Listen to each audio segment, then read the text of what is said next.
Live now. Welcome to the Node.js Foundation CTC, that's Core Technical Committee, meeting for August 2nd, 2017. Have a pretty full agenda. I know I have to stop at the top of the hour, so let's get right to it. Does anyone have any announcements that they wish to make at this time? I know 8.3.0 is imminent, but not available yet. And there was an LTS release yesterday.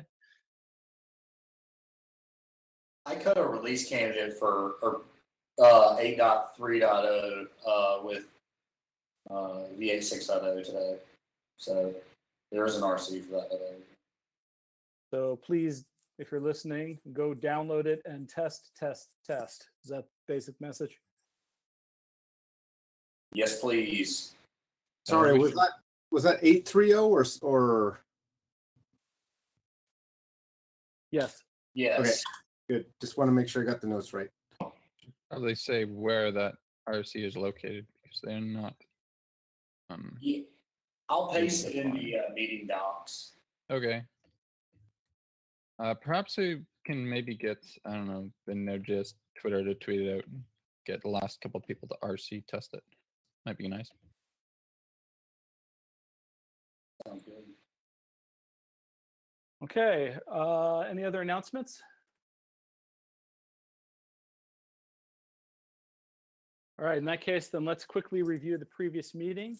We discussed 4 issues at that meeting. One was the semantic versioning impact of error messages. And I see, Michael, you're taking notes. I actually already wrote these notes out. Yeah, above. So they're already there. There's the semantic version impact of error messages. And we concluded that for now, error message changes are still considered breaking changes, even in the new internal error system that may change at some point in the future. And all other aspects of the discussion were referred back to GitHub.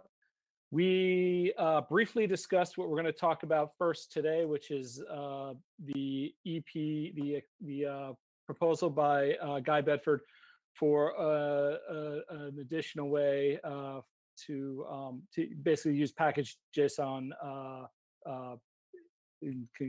for ES modules. We're going to get to that. So that was just postponed to this meeting. We also discussed the turbofan and ignition release plan and communication plan. We did some discussion and referred it back to GitHub. We do that a lot. And we also talked about chartering the release group, also referred back to GitHub. Pardon me.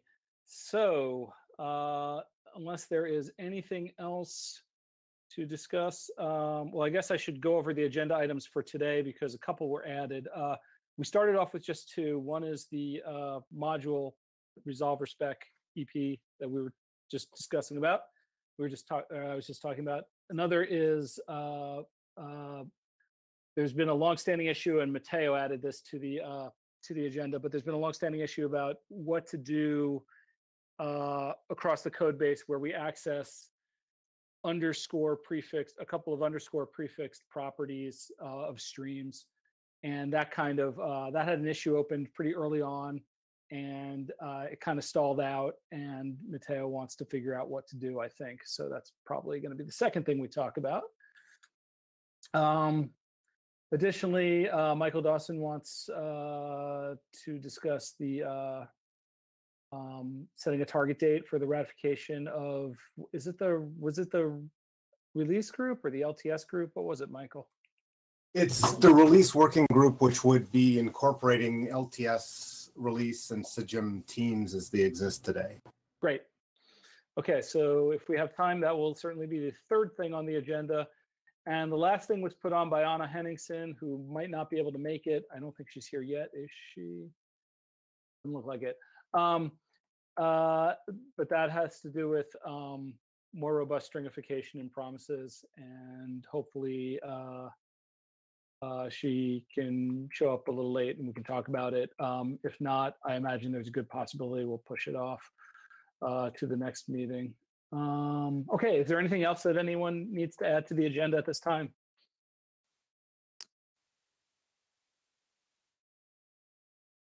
Okay, it sounds like we should move on then to This is in the Node-EPS repository, issue number, or I'm sorry, pull request number 60. We have Guy Bedford here, who's the author of it, as a guest today to help us with the conversation around what to do with this thing. And so I'm going to frame it a little bit, then I'm going to let you frame it, Guy, and then we'll have a conversation. Jeremiah just posted the other link to it for anyone listening. It's github.com/node-eps/pull/60. So my understanding is that basically want to have a little bit of a conversation just to sort of make sure that this is not a proposal that is going to be inevitably rejected, and therefore working on it is a complete waste of everyone's time. And just sort of get a feel that there is some support for this in the project on CTC, and sort of just try to hash out anything that might be quicker and easier to hash out through a verbal conversation than over GitHub. Is there anything else you want to add to the framing of this issue, Guy? That sounds exactly right from my perspective as well. It's very much just to get an idea if this is a proposal that can have a future in Node, or if it's something that Node doesn't see as its own responsibility, or we want to avoid for now as well. So just to get an idea of that. Bradley, is there anything you would add to this? So some people have been concerned that this will have some sort of negative impact with our plans. This EP has taken care to not have any conflicts or collisions with any existing plans. So it's a purely additive change. So we don't have to worry about that. Also, last week at TC39, TC39 decided not to adopt the use module pragma. And so for people who are unable to change their current workflows for whatever reason, this is now much more appealing since one of the routes that was being looked at has been closed. So yes, that's it. Real quick clarification on the use module pragma. Even though TC39 is not standardizing on it, at least in theory, there's we could implement it. Is that correct? We can implement many things, but that is a separate discussion which I can go on and recommend we do not implement it. Okay, sounds good. I would rather keep that elsewhere. All right. So Nikita is going to be typing some stuff up in the voice chat, it sounds like. And I know the other person who's been very active in the conversation on GitHub is Jeremiah. I don't know if you have anything you want to add at this time. I guess this might be better for further into the conversation, but I have a summary that mostly consists of 2 points that I can link to of things that I think are really important to consider with this and related proposals. And I mean, our detection in general kind of favors this or a similar approach. So. Oh, and I also, Matteo was pretty active as well. Is there anything you want to add at this time, Matteo? Not really. No, I don't have any much more that what was framed in the discussion on GitHub. So thank you. I have a couple of issues that maybe more or less 3 that I'm not super comfortable with this proposal, but it's nothing new really. So probably it's better to have some context on the proposal itself, and then we can discuss all together thereafter. I think to understand the context of the proposal, I know that there's been many proposals made in this space already, but I found in my own tooling work, when I was wanting to work with a JS extension for ES modules, I wanted to know that I could build on top of something that is where Node is going. Because if I do something in my own tooling and then Node does something else down the line, that's going to be a breaking change in my own tooling work. So just the desire to see some kind of path here for the entire ecosystem that's not going to be fragmented. And the class of solution that it is it's a package.json check. So it's saying that for any module, we'll use that package.json of the package boundary that module sits in as the reference for how to treat that module. And there could be many properties to do this with, many different ways to read the package.json, but I think that's the class of solution that it sits in. And so it can be looked at as in terms of arguments against that class specifically, if that's a possible class of solution, and then against this module property proposal itself in the pull request number 60. So just to try and frame it a bit better. I'd like to mention, so it's a little bit unfortunate, but it's kind of part of reality. So compared to other things that are implementing at least workflows and stuff that pipe through this, they don't need to implement the entire thing. So we are sort of stuck waiting for APIs and things from V8 to get this thing all working properly. So we're kind of lagging behind on that and actually implementing something.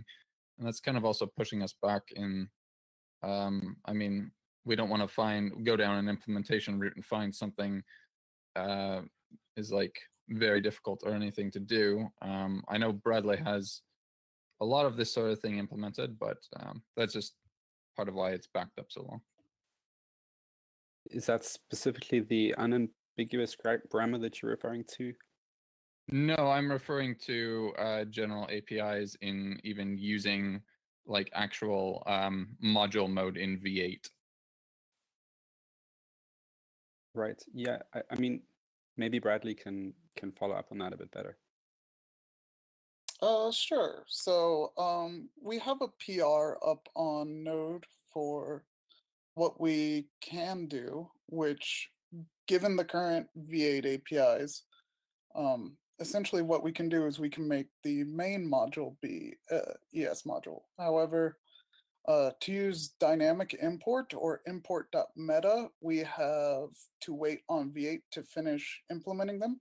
They technically have a dynamic import implementation, but it's not suitable for Node given how it does resolution only on strings, not on object references. They're working on it, but we can't progress further in our implementation except for bug fixes with our existing stuff. So we have all the caching, we have mode detection, but there isn't a full user land experience that people expect. I just wanted to mention this in regards to timing and why things have taken so long, essentially, because we're a full implementator and not just a pipeline tool like Webpack or something would be. Certainly, and it's worth mentioning that with this proposal, my goal isn't at all to try and push something through quickly, but instead, for when MJS lands in Node stable, or I mean in development at least, as users start using it and thinking about these questions, for them not to be coming across a past history of proposals that are all no longer active, but to have a proposal that can potentially then gain further support. So just to be sitting there in a form, in a draft form that it can be picked up with further interest.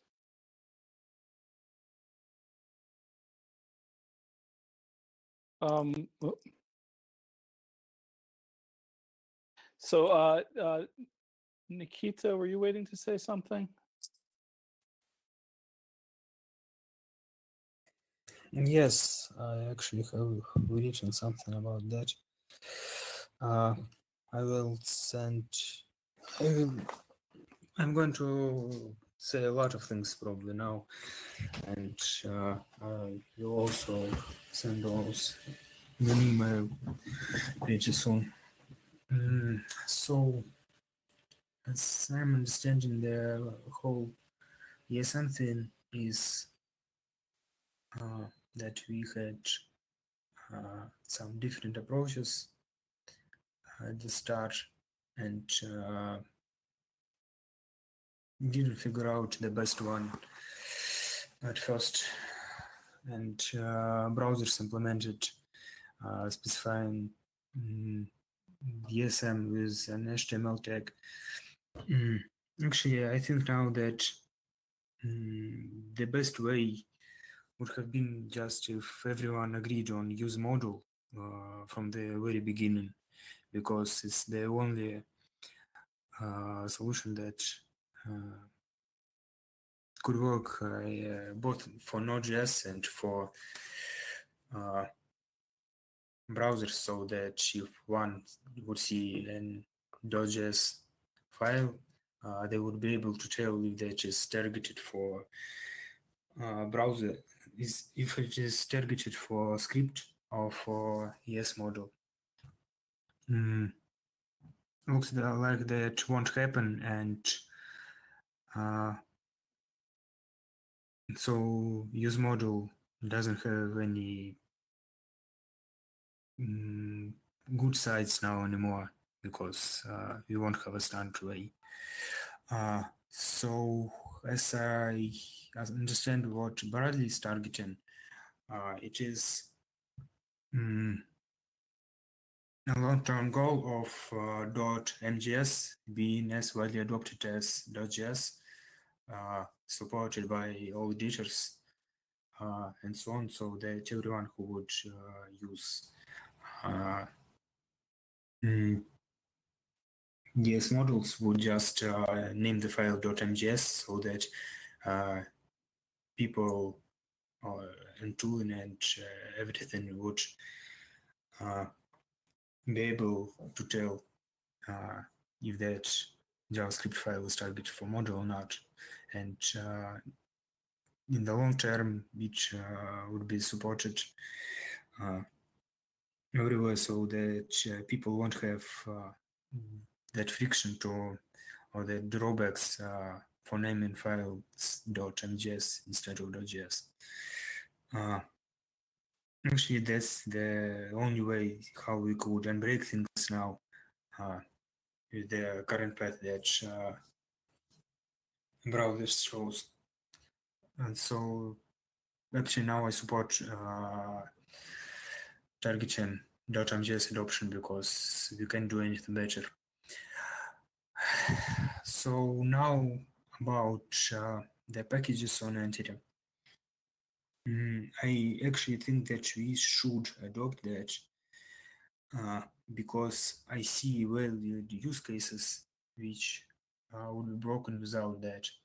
For example, if some libraries, some JavaScript libraries mostly target browsers, and with .mjs not being adopted, and it now doesn't come at zero cost because editors don't support .mjs out of the box. So when someone publishes a library which is primarily targeting browsers on NPM, they would probably name files .js, and when someone comes in complaining that this library doesn't work for Node, they would still not want to rename every single file to MJS until MJS becomes adopted. That's the answer. So at least for now, I think that for those use cases and some other I just don't want to spend time to mention here, it would be a good thing to allow flag that would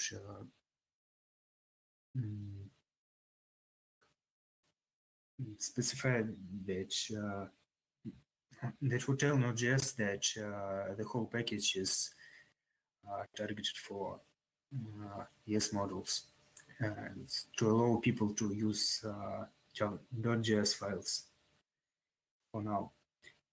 But for the long term, I think that we could remove that functionality at some point when and if .mjs becomes widely adopted.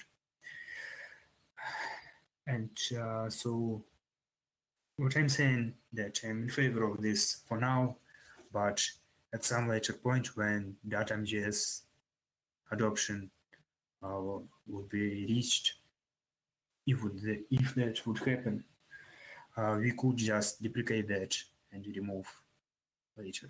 But to ease the friction and to I think that the path of less damage would be to allow that for now. That's all. So I'd add some clarifications. So use module, TC39 chose not to adopt it because they consider it's a platform concern, so it's a host concern, not really a language concern. And I know Bradley has opinions on this, and we don't really need to discuss use module right now, but I wouldn't consider the door to be closed for use module. And as far as the browser are concerned, I mean, browsers already have a pragma that goes into the HTML so they can simply ignore it. So the net result is that we can use module would be ignored by the browser, but there's a side channel from which the browser gets information about module, and Node can use module as a mechanism. The only advantage of the use module is the only advantage of use module would work if everyone just followed it.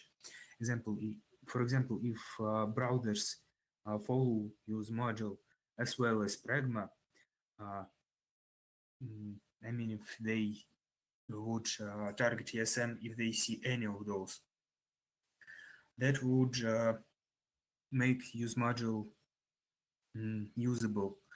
But if use module becomes a platform concern, then I don't think that it would become standard because libraries targeting only browsers would not use module because it would not be needed for them. But .mjs is better in that case if browsers are not supporting .mjs and if browsers are not supporting use module because it doesn't have a disadvantage of just something that is really ignored by browsers, because browsers have always ignored extensions. And if .mjs becomes standard for yes modules, there wouldn't be any issues in .mjs files that would be saved to browsers with pragma. So something like that. So I just want to interject real quickly to say that probably only want to spend about another 5 or so minutes on this. We can talk forever about modules. It's the nature of ES modules. And it would be good to try to focus on the pros and cons of this proposal as much as possible. I'm not trying to cut conversation off, but I am trying to prevent it from spiraling off too much. I'll stop.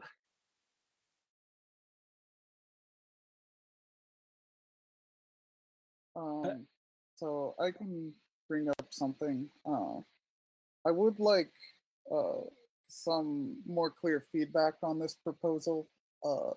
At the last TC39 meeting, they also talked about a third parse goal for the JavaScript language, which is the AST form of JavaScript. And so I am personally slightly worried if we're going to have greater than two parse goals about taking this approach, because it might mean having a third field in package JSON or something. So, yeah. I think with that case, just like we already have node binaries and JSON files as separate parse goals, that the file extension should be enough, especially since we're not fighting against an existing ingrained ecosystem habit of creating JS files and having to ask people to rename those to MJS. With a new format, as long as we can get in there on the ground floor and make it clear that it's its own file extension, that should be enough distinction, just like MJS would be more than enough distinction if we were able to launch the JavaScript language today with that extension.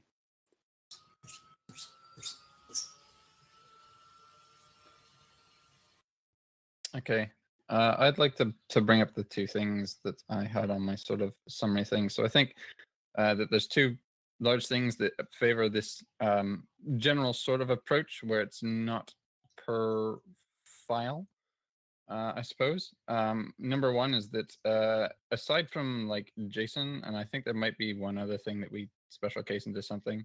I know certain people across the ecosystem through the mechanisms that we have for this in the module have special cased other files to mean different things. But we don't do that for regular script mode JavaScript. I think this was something that was perhaps missed in earlier discussions, certainly was for me. So we already interpret like anything you throw in as script mode JavaScript. So we don't detect on the file by that, somewhat unfortunately. Kind of past that decision, I think, although we will in the future probably have to reserve more names from it regardless, such as WASM or AST, I suppose. So there's that. Also, so because of how browsers load files now, this comes from the fact that they really only have or going to have one module system, because otherwise you just have tacking things onto a global from various script tags. But they only specify from the very top level. So you specify that stuff is a module, and then partially because there is only one module system, you can only import ever from one type of thing, but it is specified at the top only. So that would have a similar level of, I suppose, similarity to something like the approach of putting this in the package.json, or perhaps, I mean, I think it might even be closer to have it as just a node flag, but maybe not. So that's kind of my two notes on this. Aside from other opinions that I've already expressed about such proposals in the past. I can already state we can't put it as a global flag unless we're going to deprecate CommonJS at some point entirely.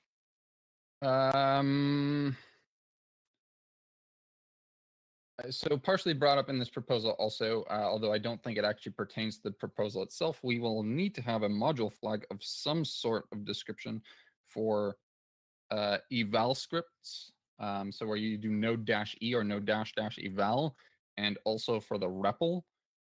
For the REPL, we can probably also make an internal command that turns on module mode, but we will probably need some sort of way to turn those on before they are launched. Yeah. Correct, but that only applies to a single location, such as standard in or an argv flag. It is not applying to the entirety of all modules loaded. Correct.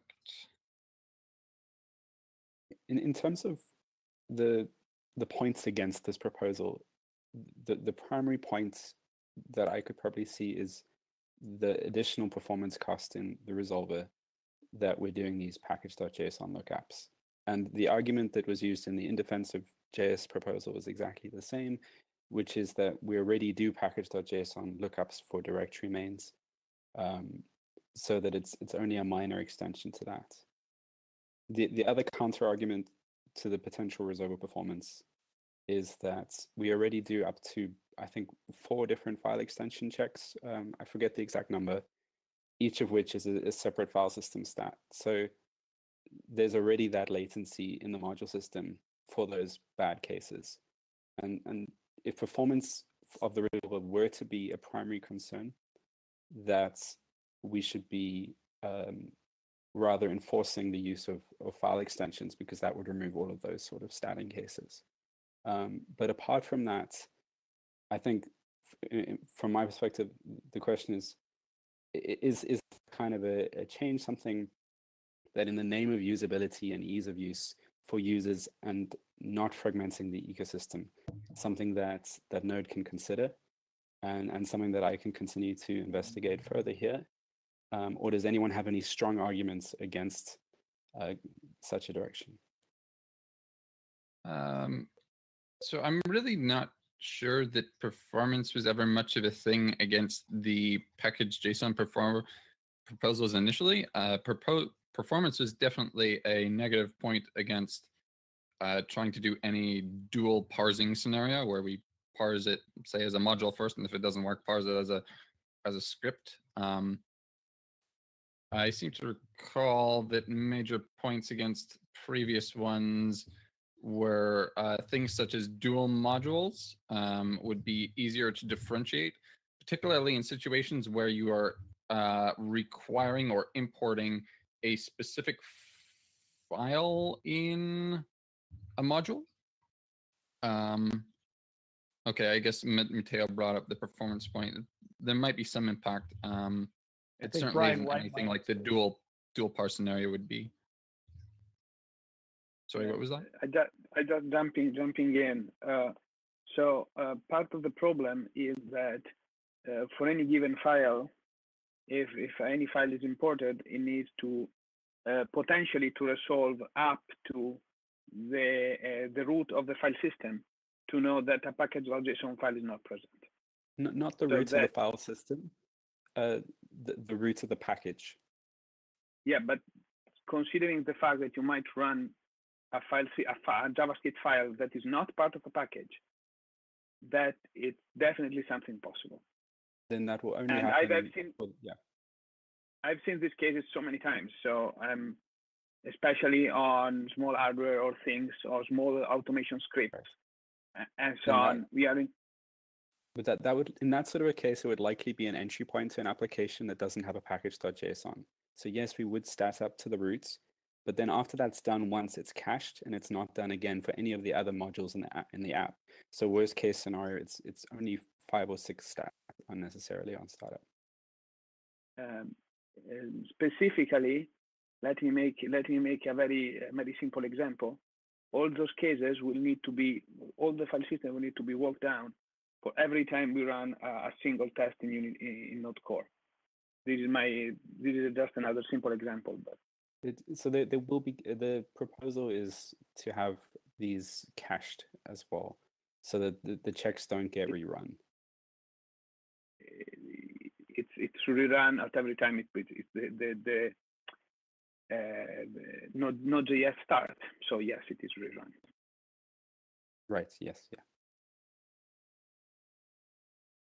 We should probably wrap this up pretty soon. I did want to make sure Brian had a chance to say something if he had anything he wanted to add.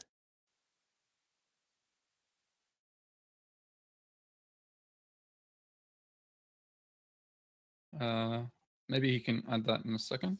I have something else that I was still going to say on previous stuff, and anyone else can then add anything that I missed, I suppose. So the other thing that I recollect that was very large for a file extension-based approach was the idea that we would have less dependence on essentially out-of-band behavior, at least with the extension approach. Your specifier as to what mode the file should be executed in is still attached to the file. And the idea was that that would probably be less confusing in the long term, especially since we kind of figure that getting rid of cum.js will be very difficult. If you've looked at any other things that we've tried to get rid of, getting rid of things from Node.js's perspective is very, very difficult. So I know that was a very large concern held by many people. And that's not really so much of a technical problem rather than a human problem, where you can essentially look at a file and be like, okay, it is going to execute in this mode, and so forth. That anyone looking at, a file can, There could certainly be some experimentation there in terms of the error message that you get when it's passed in the wrong mode. There might be ways to surface a better experience around that. So I'd like to kind of wind this down at this point. I do think this is probably not the right venue to try to go over and cover every concern that might be raised with the issue, with the pull request. But I do want to I guess I first want to see if Guy, if you feel like you have a decent understanding of where this sits, and if if you're able to evaluate if this is something you want to pursue further or not. Yeah, I mean, it's certainly helped to be able to get an idea of what the concerns are. For me personally, I'd be keen to potentially look at taking feedback into the proposal and refining it further, or also potentially doing some performance analysis on possible implementation, prototyping. But if there are any strong arguments against going further along this road, it would be help to hear it. So far, it doesn't sound like there are any huge negatives. I think I should probably bring up one last thing then. And that's that also from the previous discussions about this, I think the majority of us, at least at the time, saw very few overwhelming positives with it also. Perhaps that's just our limited perspectives ourselves, but we don't really, at least the consensus was at the time that there wasn't that much positive in maintaining the JS extension, or so it seemed. Certainly, I think it's something that should become a decision made by the entire ecosystem, and it is very difficult to predict. I have one question for everybody that might. What stops this proposal to be implemented on top of Node? So is this blocking? Is this blocked on us? It requires changes in Node to work. And can we allow some experimentation on the ecosystem? And if the ecosystem likes it, then great. I don't know. This is just a possibility, but I just wanted to mention it because it might be useful. And just for clarity, if I understood correctly, Guy, your approach was you intended to let the MJS stuff land first, and then sort of this, you want to keep developing this proposal, but the idea of implementing anything would have to wait for that for sure.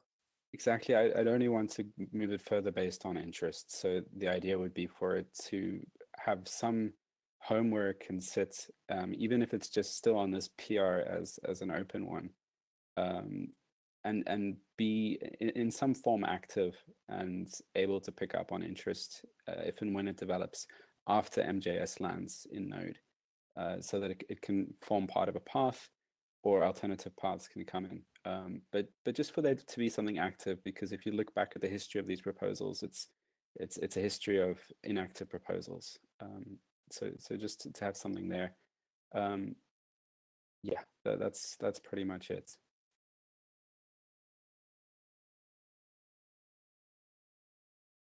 Okay, it's 10 minutes after I said I wanted the conversation to end. So I think unless anybody is really has something that they need to say right now, I would like to thank Guy for attending, and I hope that it was helpful. Thanks so much for all your time. Yeah. At this point, I think we're going to kick it back to GitHub. I imagine at some point we'll be discussing this again, but hopefully not at the very next meeting. But we'll see. And great. Okay. If there are no objections, I'm going to move on to the next subject. I will just send an email soon about this. Okay, that sounds great. In the email, let me know if it's something you want me to forward. Well, actually, you can find Guy's email address yourself. You don't need my help with that. Okay, great.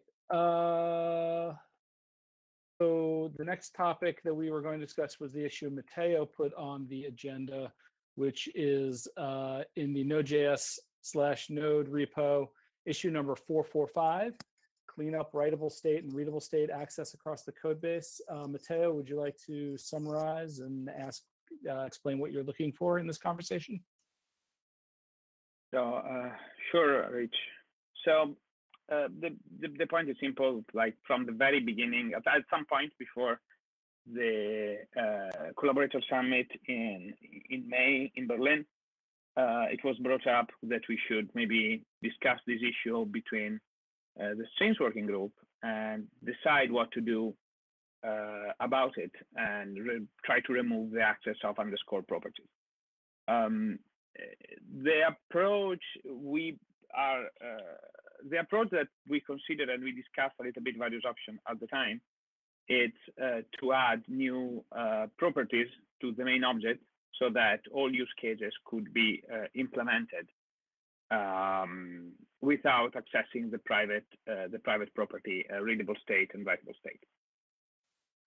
And there was some work being done by Calvin and myself, but then there was, I think, there were some objections by Brian and others about the fact that we were adding more things, more new properties to some base classes of the whole ecosystem, and that they may cause clashes and problems like that.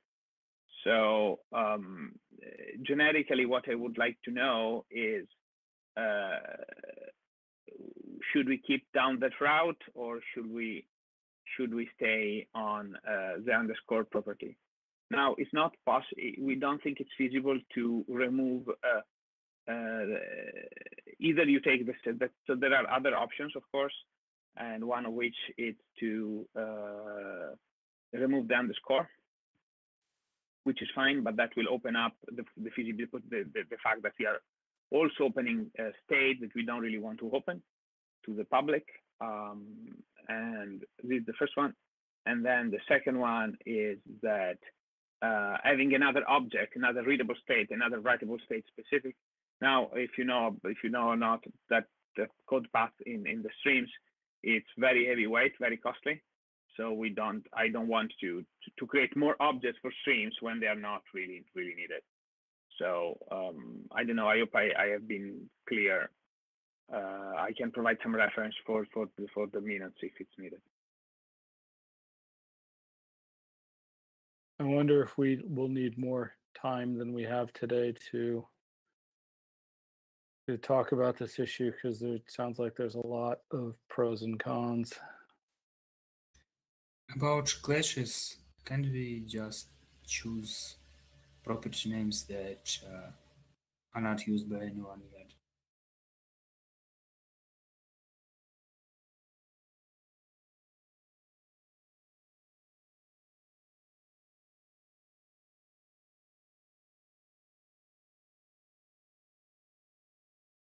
We can move on. We can talk about this also, the next one. If there are people, please, folks, have a look at the. We can also continue on GitHub, okay? But please, I need some. You need some guidance from some other CTC member, because otherwise I'm not. It doesn't seem.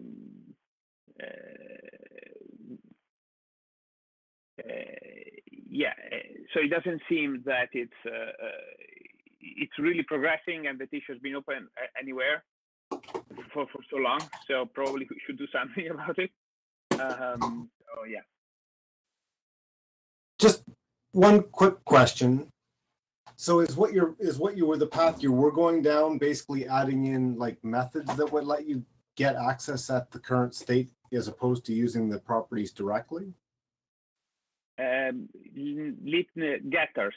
So what we have done, we have added. There are a couple of PRs already been created by Calvin, and for example, there was one to introduce the high watermark, and the high watermark properties that read from that properties. That read from the internal state, but it's because of that they could pass through a property getter instead of passing through the object state. So that's it. This is an example, just to clarify. This is what I'm talking about. But there are others. Sorry, and the concern is that the names will clash, or is it something else? Yeah, well, part of the concerns was the name.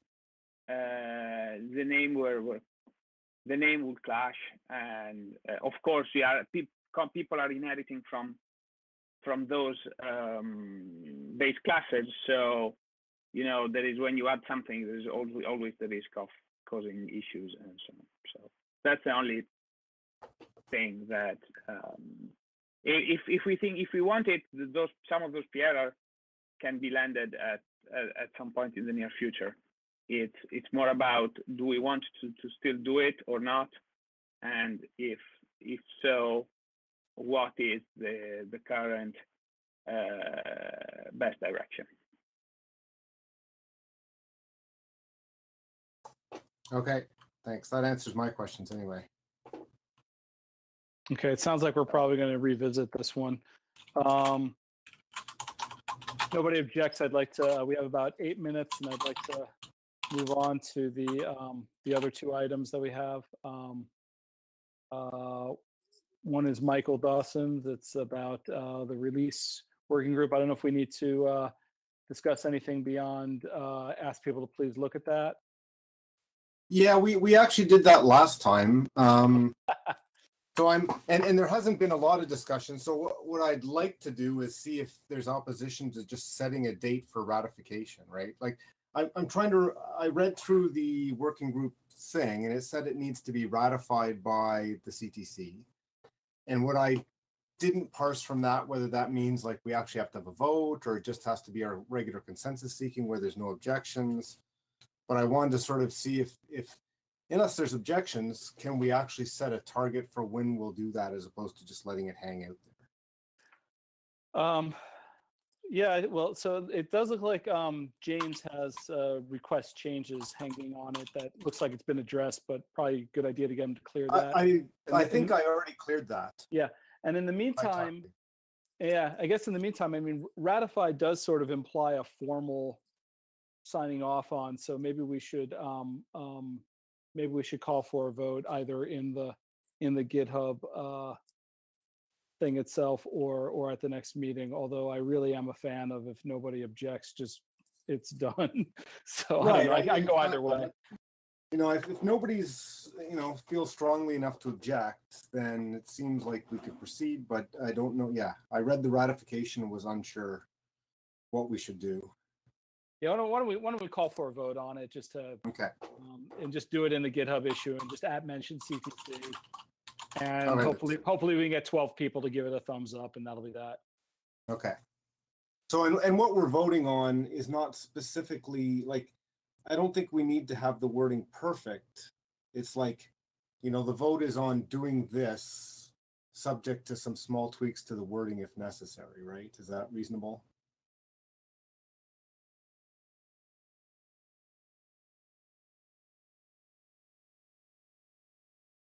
Yeah, I mean, I think changing typographical errors should not require CTC to sign off again. But if there's a meaningful content change, then maybe like if CTC will have to sign off.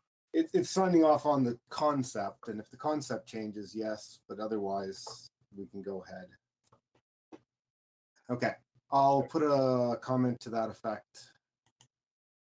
Okay, if there's no objections to that, then last but not least is Anna's promises, more robust stringification. This is pull request 13784 in the Node repo. And Anna, would you like to frame this?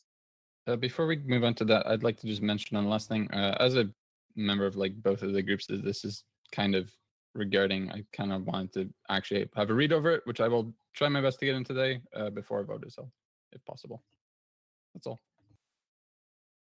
Yeah, I don't think a vote is likely to come to a resolution for at least a few days. So I want to read it too. You're in good company. Well, yeah, I don't think we need to talk about the promise stuff in this meeting. Okay, then in that case, let's talk about upcoming meetings while we solicit question and answer. I'm having a hard time. Yeah, here we are. So upcoming meetings. This meeting now happens every 2 weeks. So it'll be, the next one of these will be at 11 a.m. UTC, which is 4 a.m. on the West Coast of the United States and 7 a.m. on the East Coast of the United States on Wednesday, August 16th. And for that matter, you know what? You can just go to nodejs.org/calendar and just see a whole bunch of other meetings. There's a community committee meeting tomorrow, an LTS meeting on Monday, a security working group meeting and a TSC meeting the following Thursday, and a benchmarking meeting the following Monday. Do we have any questions, anybody? Someone asks on the YouTube live chat, is it good to use global variables in Node.js?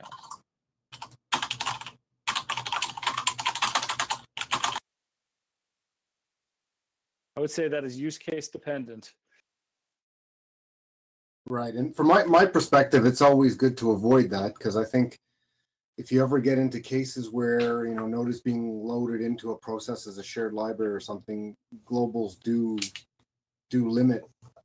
They'll cause things that, can cause things that won't work. So if you don't need to do them, that's better not to do them. I avoid them. Yeah, and I would also recommend that questions on general use are, although welcome, you might get more complete answers at the Node.js/help repository on GitHub. Yeah, I'd like to mention quickly, since that's sort of framing from a browser perspective. So browsers don't currently have a module system, as we talked about earlier. So global variables are kind of used in some ways in place of that, although also in global state. So it's a little bit nicer in Node.js to kind of wrap those up in packages and modules. And perhaps that will become a larger part of the future in ES modules in the browser too. Okay, any other questions? Oh, someone's saying something. Go ahead. I can just comment on browsers and built-in modules. To my knowledge, there is somewhat a negative view from browsers, at least what I've heard at TC39, from implementing browser-specific modules so far.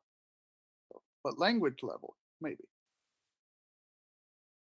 Okay, we have 60 seconds left. Are there any other questions?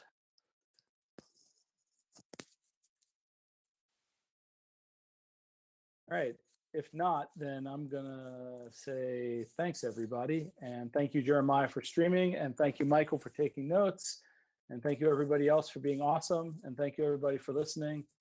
And let's do it again in about 2 weeks. Thanks. All right, thanks. All right. Talk to you then.